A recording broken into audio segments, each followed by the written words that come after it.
But చాలా పెద్ద surprise ఏంటంటే రవితేజ గారు ఇంకా అలాగే ఉన్నారు, మీరు అలాగే ఉన్నారు, కానీ కొత్త కొత్త సినిమాలు వస్తున్నాయి.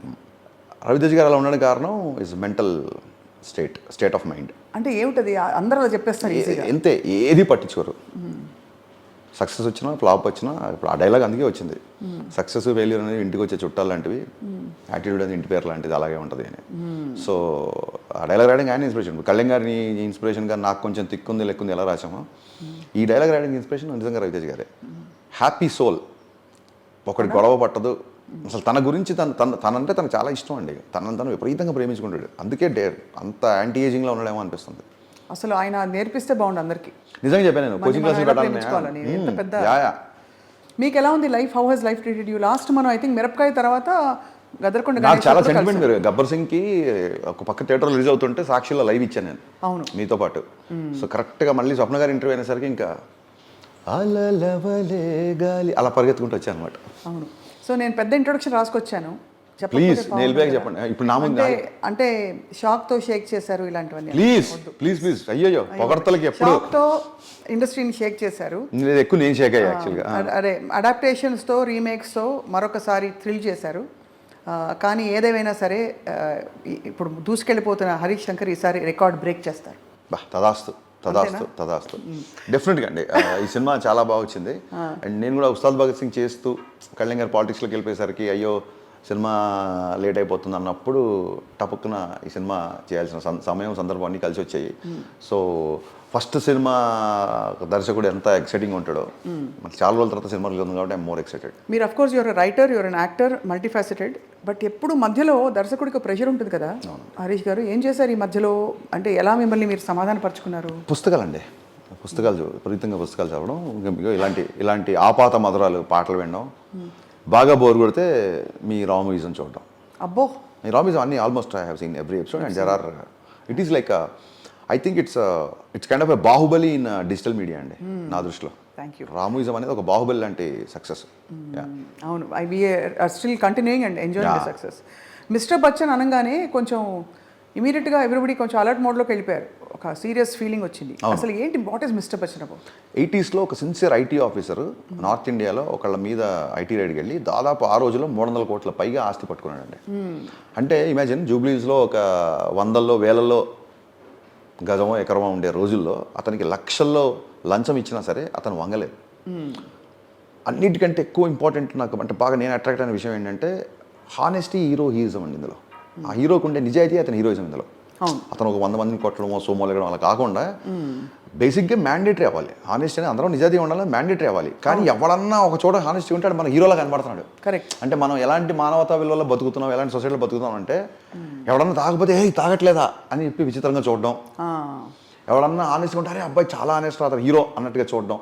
అంటే మోరర్లెస్ ఇలాంటి టైంలో ఈ సినిమా కరెక్ట్ అనేది నా ఫీలింగ్. మామూలుగా అందరికీ ఒక్కొక్క ఇలాంటి కథలు చెప్పాలని ఉంటుంది. ఇప్పుడు నన్ను అడిగితే లైక్ సోషల్ ఫ్యాంటసీస్ చాలా. మిమ్మల్ని అడిగితే మీకు ఇష్టమైన కథలు ఏంటి? ఇప్పుడు నేను అన్ని నా సినిమాలు వరుస పెట్టి తీయడానికి ఇలాంటి కథలు చెప్తానండి. మా నాన్న తెలుగు మాస్టర్ కొడుకుగా నేను పుస్తకాలు చదివి నేను ఇండస్ట్రీకి వచ్చింది ఒక చలం మైదానాన్ని సినిమా తీద్దామని, ఒక ఎండమూరి నాతో ప్రేమ సినిమా తీద్దామని. ఇలాంటి ఈస్థెటిక్స్తోనే ఒక ఇడియట్ అమ్మాన తమిళమ్మాయి ఒక అగ్రెసివ్గా యాటిట్యూడ్తో అప్పుడే ఇండస్ట్రీకి యాటిట్యూడ్ని పరిచయం చేసిన రవితేజ్ గారు, కమిషనర్ కూతురులకి మొగుళ్ళు రారా లాంటి డైలాగులు చెప్తూ రెబల్గా ఉండే రవితేజ్ గారితో షాక్ అని చెప్పి వేటూరు గారితో మధురం అని చెప్పి ఒక సినిమా తీస్తే 3.5 సంవత్సరాలు ఇంట్లో కూర్చోబెట్టారండి. సో ఇమీడియట్గా మిరపకాయ అన్నాను, బ్లాక్ బాస్టర్. తర్వాత గబ్బర్ సింగ్ అన్నాను, బ్లాక్ బాస్టర్. సో ఏంటంటే మనకు ఎంత నాలెడ్జ్ వచ్చు. చాలామంది అడుగుతుంటారు మీతో బయట మాట్లాడినప్పుడు యూ స్పీక్ లైక్ ఒక మేధావిలా మాట్లాడుతుంటారు, లేకపోతే ఇంకోలాగా మాట్లాడుతుంటారు. మరి ఏంటి మీ సినిమాలు మళ్ళీ ఆ ఫైట్లు ఏంటి, ఆ డాన్స్లు ఏంటి, ఆ ఐటమ్ సాంగ్స్ ఏంటి? మీరే ఒకసారి ఐటమ్ సాంగ్స్ పెద్ద గొడవ చేశారు కదా. సరే గతం కదా, అది ఎలా మళ్ళీ చేస్తాను రెడీ. నేను గొడవ పెట్టుకోవడానికి మళ్ళీ రెడీ కదా, మీరు కూడా గొడవ. అంతేగా. సో ఇవి ఏంటంటే మీకేం తెలిసినది ఇంపార్టెంట్ కాదండి, ఎవరికి మీరు డెలివరీ చేస్తున్నారు. బట్ అది ఆర్జీవి గారి స్కూల్కే విరుద్ధం కదా. ఇప్పుడు ఆర్జీవి గారి స్కూల్లో అందరి జనాల రూల్ ఏముందండి? అలా అంటే మీరు దాదాపు ఆర్జీవి గారి స్కూల్ అంటే it's not just film. RGV is beyond directors అండి. సినిమా కంటే కూడా RGV for me now is a philosopher. Cinema దర్శకుడిగా మొదలైన ఆయన జీవితం ఫిలాసఫర్గా వెళుతోంది. నెక్స్ట్ ఎక్కడికి వెళ్తే తెలియదు. ఎందుకంటే he himself board of many times. తనకి ఏదైనా ఎక్కువ ఏం చేసి ఆయనకి బోర్ కొట్టేస్తుంది. ఆర్జీవి గారు అనేవాడు ఆయన అసలు మోడర్న్ గురువు అండి, నేను చెప్తున్నాను కదా, లైక్ ఒక నీషే లాగా, లేకపోతే ఒక ఒక ఓషో లాగా. అంటే నీషే ఓషో రైమింగ్ గురించి చెప్పట్లా, కల్ట్ నా ఉద్దేశం, నేను చెప్పదలుచుకుంది అది. ఆ కల్ట్ని మీరు కెలికి మరీ బయటికి తీశారు. ఆ ఘనత మీదే, ఆ మైనింగ్ మీదే. Thank you. కానీ అంటే మీరు అనేది what is your school of telling stories? అంటే మీరు Entertaining. జనానికి ఏది కావాలో అది ఇద్దాం ఎంటర్టైనింగ్ అండి, 100% ఎంటర్టైనర్. మళ్ళీ కామెడీ కాదు, ఓన్లీ కామెడీ మాత్రం కాదు, ఎంటర్టైన్లో కామెడీ ఒక పార్ట్, రొమాన్స్ కూడా ఎంటర్టైన్మెంటే, యాక్షన్, ఒక హీరోకి హీరోకి మధ్య ఒక చిన్న డ్రామా, కాన్ఫ్లిక్ట్, నువ్వెంత అంటే నువ్వెంత అనుకోవడం. నాకు ఎలాంటి సినిమాలు తీయడానికి ఎవ్రీ టైం అప్డేట్ అవుతుంటామండి, బట్ ఎలాంటి సినిమాలు తీయనో మట్టు ఖచ్చితంగా చెప్పగలుగుతాను. వాస్తవికతగా అద్దం పడుతూ, సహజత్వానికి దగ్గరగా, ఇలాంటి పదాలు నా సినిమాల్లో ఎప్పుడు ఉండవు. నా సినిమా గురించి ఏ రివ్యూలు ఉండకూడదు అనుకుంటాను. వాస్తవాన్ని మర్చిపోయి జనాలు సినిమా ప్రపంచంలో ఒక 2.5 గంటలు వాడి బాధలు, వాడి టెన్షన్స్, వాడి ప్రెషర్స్ అన్నీ టికెట్ చింపిగానే అవి అలా చిరిగిపోయి థియేటర్లోకి వచ్చి కూర్చొని 2.5 గంటలు హరీష్ శంకర్ అనే ఒక ప్రపంచంలో నవ్వుకోనో ఎంటర్టైన్ అయ్యో బయటికి వెళ్ళాక ఉండాలి అనేది నా, మీ దృష్టిలో బయటికి వెళ్ళేలా ఉండాలని నా ఫీలింగ్. చాలా బాగుంది వినడానికి. మీ దృష్టిలో ఏది బిగ్గెస్ట్ స్ట్రెస్ బస్టర్? పాట, కామెడీయా, ఆర్ట్ అండి. ఆర్ట్.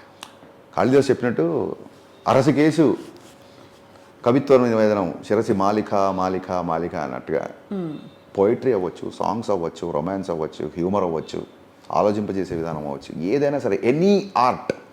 ఒక మంచి కోట్ ఉందండి, art should comfort the disturb or disturb the comfort. ఆహా, మళ్ళీ చెప్పండి. Art should comfort the disturbed. ఎవడైతే డిస్టర్బ్గా ఉన్నాడో మన ఆర్ట్ కంఫర్ట్ చేయాలి, ఎవడైతే కంఫర్ట్గా ఉన్నాడో ఆయన డిస్టర్బ్ కూడా చేయాలి. ఆర్ట్ కంఫర్ట్గా పొద్దున్న లేచి, పొద్దున్న ఇడ్లీ, మధ్యాహ్నం పప్పనం, సాయంత్రం పెరగనం, మధ్యాహ్నం సాయంకాలం ఈవినింగ్ బజ్జీలు పునుగులు తినేసి చాలా లైఫ్ అని చెప్పి పడుకునేవాడు, కంఫర్ట్గా ఉన్నవాడితో ఒక సినిమా డిస్టర్బ్ చేయాలి, ఒక పాట అలజడి సృష్టించాలి. So that I prefer, that kind of art I want to create అండి. చాలా డీప్ క్వశ్చన్ ఇచ్చారు, నేను కూడా చాలా భారీగా సమాధానం చెప్పి. మీరు కూడా ఒక నీషే పక్కన టైం ఉంది. గురుగారు కుర్చీ సర్కార్ లాగా, నెక్స్ట్ ఆ కుర్చీకి ఎవరంటారు కదా, సో గురుగారు ఇంకా కుర్చీలో కూర్చున్నారు కాబట్టి let me be good listener before I become a good. అయినా మీరు ఇంకా young and dynamic and happening కదా, అంటే గురుగారు కూడా ఆయన ఇంకా యంగ్ అండ్ ఆయన అందరికంటే యంగ్ అండి, ఆయన అంతే, ఇంకా అందులో డౌట్ లేదు. Will openly accept the defeat that Rajeev garu అందరికంటే యంగ్. ఆయన ఫోటోలు దిగే అమ్మాయిలతో అవ్వచ్చు, ఆయనకుండే చిలిపి థాట్స్ అవ్వచ్చు, ఆయనకుండే నాటీనెస్ అవ్వచ్చు, అందులో ఒక పావు వంతు కాదు కదా, 10 పైసల వంతు కూడా మాకు లేదు. ఆయన పట్ల ఉన్న జలసీని చెప్పుకోలేక మీరు ఇలా చాలామంది ఆయన్ని చూసి జెలసీ పడేవాళ్ళు ఆ జలసీ అని ఒప్పుకోలేక మేము మంచివాళ్ళం అనే ఒక ముసుగు కప్పుకొని మాట్లాడుతుంటారు. ఈ విధంగా మనం ముందుకు పోతూ అయితే బాగుంది చాలా.